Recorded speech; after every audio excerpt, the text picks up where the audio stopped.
The bullet time effect is a technique that became popular in 1999 in the movie The Matrix. It is based on multiple cameras just photographing one element at the same time and set on a rig consequentially. So when you pass from one camera to the next, you have the feeling of a traveling with time frozen. It is a very expensive technique because you need a bunch of cameras and it costs a lot of money, and you need some wires to be connected to a computer to shoot the cameras, or at the same time or consequentially to create that effect, that illusion of traveling. But once we were in graphic design classes and we made a joke about doing something in bullet time, just joking. But at the moment I thought it was possible to do that because every single student had his own DSLR camera. So we had about 50 cameras between each course, so it was possible to do something like that. So I started making some tests, first with 8 cameras, just to see if it was possible to do that and try to set the space between the cameras and just check out if we had any chance to do that. But it more or less worked. It wasn't perfect, but it worked. I mean, the technique, the theory really worked. And there was a technique that was like, one of the ways was using pictures just with photo. And I realized if we had total darkness and we set the shutter to 30 seconds, we could flash a light, and that way all the cameras, no matter if they started shooting 1 second difference between each other, they could get the same time. There was a flash. So that was one of the techniques that really worked pretty well. It's the best one to use. And the second one was using video. If you're shooting video, what you have is a lot of cameras shooting at the same time all the time. So what you need is just something to synchronize them, which is a clapper. It's with a simple clapper. So I proposed that to the directors of the school, and they say, yeah, it's a good experience. Let's do that. Is it gonna work? And we say, we don't know. We just have the theory, but the theory seems to work. So we'll try to solve the problems that we're gonna have, and meanwhile, so I'll try to think about the problems we could have in the post-production, what we had to do, and so on. So meanwhile, we created a rig made of wood with holes in it and some screws that we had to buy specifically for the cameras to set them and put the tripods on them, attach the tripods to the base, and that way we could set the cameras there. I did my numbers, and we created that rounded platform based on the place we were about to shoot. So the day came and we had 50 cameras ready for the shooting. It was a big pleasure to see all those cameras together. And what we did was to attach them to the rig and turn off the lights to make the first bullet time exercise. So we had like 3 guys jumping in the middle of the air, and I set all the lights down. We set all the flashes and studio flashes in there, and I had the remote control in my hand, so I could see just a little bit of them jumping. So I had just to wait for the right time and click the remote control, and voila! All the cameras were shooting at 30-second speed, and we did the effect properly. And I wanted to do something else with video, so I did some kind of a Matrix thing. Nobody wanted to do the Neo stuff and go back, so I had to do it myself. And we tried the video, and both of them worked properly because we had because the number of cameras started to be pretty cool to see the effect. Just think about the frame rate we're going to use in the post-production. If we are working at 25 or 30 frames per second, if you have 25 cameras, you will have just only 1 second. If you have 50 cameras, you'll have a little bit more than 1 second. It's almost 2 seconds working. But apart from that, if you slow down the time, you can create some kind of interpolation between each frame and it will still look smooth. So this practice wasn't very beautiful to see because it was just guys jumping and one of my partners and myself doing stupid things and shooting each other. So that wasn't, funny. It wasn't beautiful, but it worked. The technique worked. That's why the next year, one production company called us, and they were asking for a bullet time effect for some kind of events that finally became very expensive, and we couldn't do that because of money. But we realized that we were the only ones that made the bullet time effect in Spain. So we decided, instead of working with producers or with production companies, to bring the bullet time effect to some other art schools and teach that to the students, because you could teach a lot of things in there, like setting the cameras properly in group, like a lot of post-production and editing process. It was very interesting to that. So that's why we went for it. And the next year we went to Cordoba, and there we created some kind, the students from Cordoba created a kind of vintage looking scenario, and we did the bullet time effect again. The problem was that instead of 50 cameras we just had 26, so the effect starts working with 50 cameras more or less. If you had more, the effect would look much better because you have a longer range and the traveling is longer and it lasts more time. If we're working at 25 frames per second, that bullet time would only last 26 frames. So we will have to slow down and time stretch the final video and create an interpolation, which is fake frames in between. So the effect will not be that perfect. Another problem we had was a difference from the cameras, because we had Nikon, we had Canon, and some of them were full frame, some of them were not.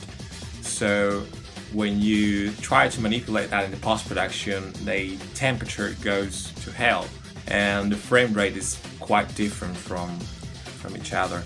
Because you've got 24 frames per second for some of them, you've got 30 in others, you've got 25 in others. So just to set them in the right time, in the timeline, it's very hard to do.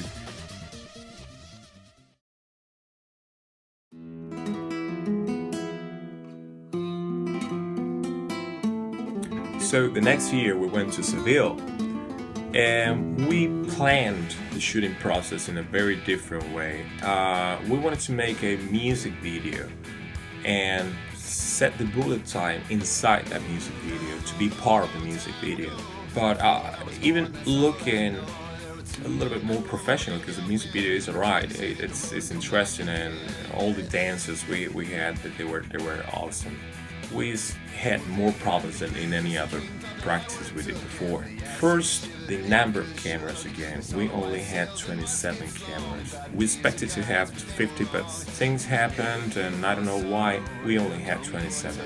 So that is the same problem again as we had in Cordoba. Then I asked for a 18-55 lenses, which is the standard lenses for the cheap DSLR students' DSLRs, and some of them had it, some of them didn't. So we did have more than 27 cameras. Well, one of them was broken, and some others didn't have the proper lenses. So if you're having a different zoom, like instead of 18-55 it is 20-70, the distortion of the lenses and the focal distance and many other things change. So when you set all the cameras, even if they are set at the same position, it changes the background. So when you're trying to make the interpolation of the image, it changes a lot. It is crazy. It's not correct. So you're using different lenses. If you had the same lenses, you won't have any problem. That's something that happened in the previous practices in Cadiz and in Cordoba. But in Seville, we couldn't get that because of the difference in the lenses. Apart from that, you've got two main marks of cameras. You've got Canon, you've got Nikon, which are similar in some ways, but very different in sensors. We got full frame sensors, we got normal sensors, and we got different lenses. So when you set that and you watch the results, it is absolutely crazy. The temperature goes off, the exposure, it's automatic, so it doesn't work properly. You've got a very high brightness in one of them, very low contrast in another one, and all of them are different. And we're talking about 27 cameras, 27 video tracks to edit and to call correct them in post-production. So it was absolutely crazy, and I didn't know if it was going to work, and if it did, I had to spend a lot of time doing many things in the post-production because it was absolutely crazy. It was absolutely wrong. Another problem we had is that I knew the place. I saw pictures of the place before I went. It was a beautiful place, but I didn't know what the dancers were to do. Didn't have any choreography or anything like that. I just heard the song 2 days before that. So until they arrived to the place, I didn't even know what kind of bullet times we were about to do. So when they arrived, after we set all the cameras for all the rig for the bullet time, they arrived, and I asked them to do a rehearsal. Please do a rehearsal. I need to watch what you're going to do, because guys, I have no idea about this. So finally I said, all right. When they finished the rehearsal, I said, some people were clapping and said, okay, stop. It's not time to clap. Now it's time to work. Now I'm gonna set all the working flows. So we're gonna do this part and this part and this part for the bullet time. We're gonna do 3 bullet times this time. And then I had a second camera crew, which were 9 students. One of them had one camera each. And I set them in the place. So, all right, I want a close shot of the main dancer. I want a wide shot from here. I want another wide shot from here. I want another shot from the floor to look at the feet dancing. So I set all the students in different positions to shoot the dancing process. To be able to make a multi-camera shooting and have a music video just instantly. And apart from that, I took another camera with a wide lens and I made the opening of the video, which was the roof and some advancing through the dancers, and even doing the Gollum shot with myself on my knees trying to walk down the floor.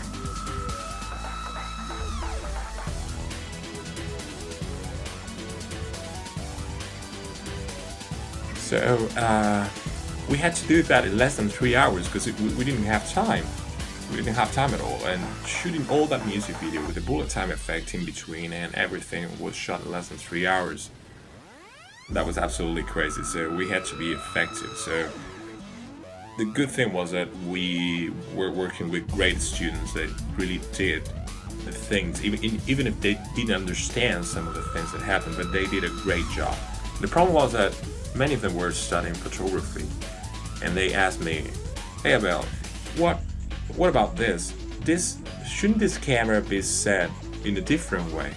And I said, "Yeah, you're right. I mean, this camera should be set in a different way if we were just using this camera. But as we are using 26 more cameras, it all changes absolutely. So I need to take care of this camera and the next to it and the next to it and the 10 next cameras are gonna come here in a traveling. So I'm setting mentally and visually, just with my eyes, I'm setting all the lenses position all the exposure and all the settings of the cameras together, just trying to work with Canon and Nikon at the same time. So that was absolutely crazy. And sometimes they tried to fix the camera to do the correct thing, but they weren't doing that. So I had more problems in the final result, because they were doing the proper thing with one camera, but not what I was telling them to do. So that gave me more problems in the post-production. In the post-production, the first process is a color correction. Well, the first process is the editing. You put all the shots together, you synchronize them with a clapper, and you put them in the same place. So the first thing you do is a color correction. It is just a main color correction for the bullet time shots. One by one, I do that in Photoshop because there are still frames. I just use one frame each other.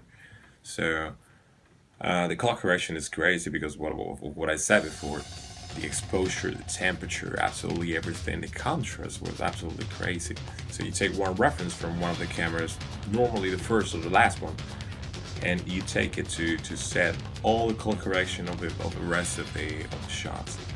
Then once you've got the color correction, you put them together and make the first, not stabilize them, but try to set the scale of the shot more or less the same, to try to help a little bit the stabilizing process. When you're happy with that, then the next process is interpolation. Interpolation process is very random. You never know how interpolation is going to look. This depends on the elements, depends on the background, depends on the foreground. It depends on everything that happens in the scene. So interpolation becomes crazy, and actually the first bullet time in this video didn't look right at all. It looked very, very strange, because one of the dancers, her head was like doing something like that. It was a Michael Jackson dance, because they weren't shot. It was fixing problems after fixing problems after fixing problems. Everything we did was fixing problems all the time. Fortunately, we had the multi-camera shooting that allow us to make the video. So that was easy to do, because once you've got the cameras shooting properly, of course they are students, they are not cameramen, and it's alright if they make some mistakes in between, but you just change the shot and that's it. So we had a set of 9 cameras shooting at the same time. Then we made 2 takes. But the second take was a little bit different, slightly different. Sometimes the shots change it. And then in the editing process, what I did was 2 different kinds of editing.